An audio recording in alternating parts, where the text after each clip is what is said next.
it's Josephine from the Pointe shop, and I'm in Chicago, and I'm with Trisha today, and she's going to be helping me on showing you how to do a pointe shoe fitting for better turns. So in this particular video, we're going to be talking about getting a pointe shoe that's better for rotations. So if you have a problem balancing, you need a different shoe for that. So the first thing you want to determine when you want to get a pointe shoe for better turns is if you're better at balancing or if you're stronger.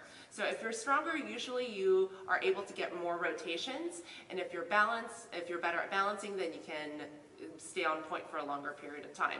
So determine what your problem is. Today we're going to be talking about rotations. So we're assuming that you have pretty good balance and that you can stay on your toes for a pretty long time, and we're just trying to help you get the strength and the torque to get around a couple more times. When it comes to better balancing, you typically want to have a pointe shoe with a flatter, wider platform like this, so that you can stay on your toes a lot longer. But for rotation, you want to have a smaller platform like this. So you can see the difference here between the two platforms. This is slightly rounder and it has a smaller platform, so it takes a little bit less torque to get you all the way around. Pointe shoes with smaller platforms will be like the Grishko 2007, the Novas have a pretty small platform.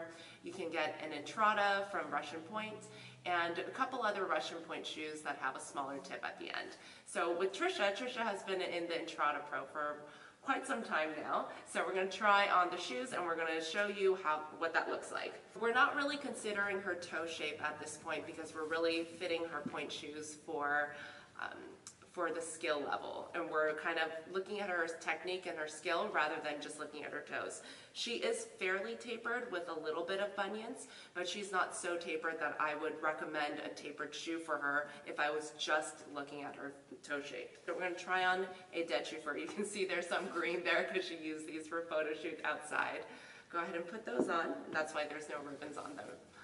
So I really like these shoes on Trisha because she is able to balance pretty well in these, and she's quite used to having a smaller platform because before she had these, she also had a similar Russian shoe, a Grishko, which is also smaller in the platform.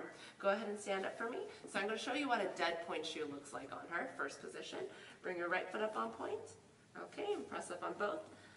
And let me tell you, this young lady worked very, very hard. Her beautiful feet did not always look like this, so there is some hope for you guys. If you have inflexible feet, you can always turn out like this if you work very, very hard. So these are very pretty. Can you go into parallel for me, onto point? Very good. So from this angle where I'm looking at, she's pretty far over on her pointe shoes, but she's pretty well balanced. So one thing you want to be cognizant about when you're doing a smaller platform is that it is harder to balance. So you want to make sure that you're stable enough to wear a smaller platform. A lot of times people like the tapered look because it's just prettier. They don't like the square, boxier look, but it is easier to balance in. So if that's your problem, you could probably work your way up to this. And I'm going to have you try on the brand new pointe shoes. Another great thing about having a smaller platform, because it is taking you off balance a little bit, it is actually better for training. So think about sitting on a chair as opposed to sitting on an exercise ball, right?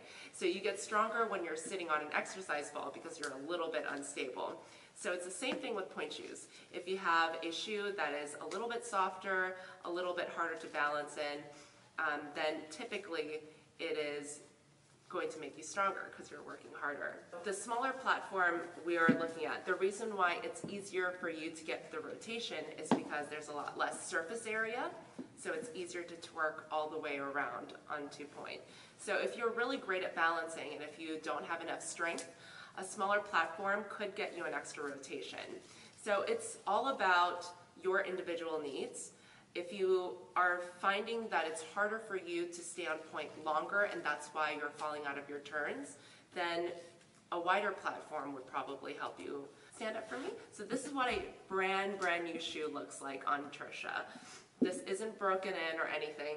The heel sits really well on her feet. Step up onto point for me. Many dancers that have smaller platforms with more tapered box, a lot of times the shoe will start to twist on your feet if your feet are not tapered enough. For Trisha, these are perfect. These are not twisting, these are flat on her heel. The heel is pretty tapered to her back. Trisha does like her shoes a little bit tighter, so there's not a lot of excess on the heel, so that's a good thing. Go into parallel for me. So you can see a brand new pair of pointe shoes it's very stable for her. So this is perfect for Trisha because she's able to balance, step up onto pointe. Beautiful. She's balancing well, she's really stable, she's well aligned, and this will help her turn a little bit better because it's a smaller platform and she's great at balancing. So if you have any questions on what type of pointe shoes you need to get in order to help you with your dancing, you should always have a couple different pairs of pointe shoes. One that's better for balancing, one that's better for turns, one that's better for certain variations. You have to experiment a little bit with different types of pointe shoes in order to figure that out. So let me know if you have any questions, and I'll see you soon.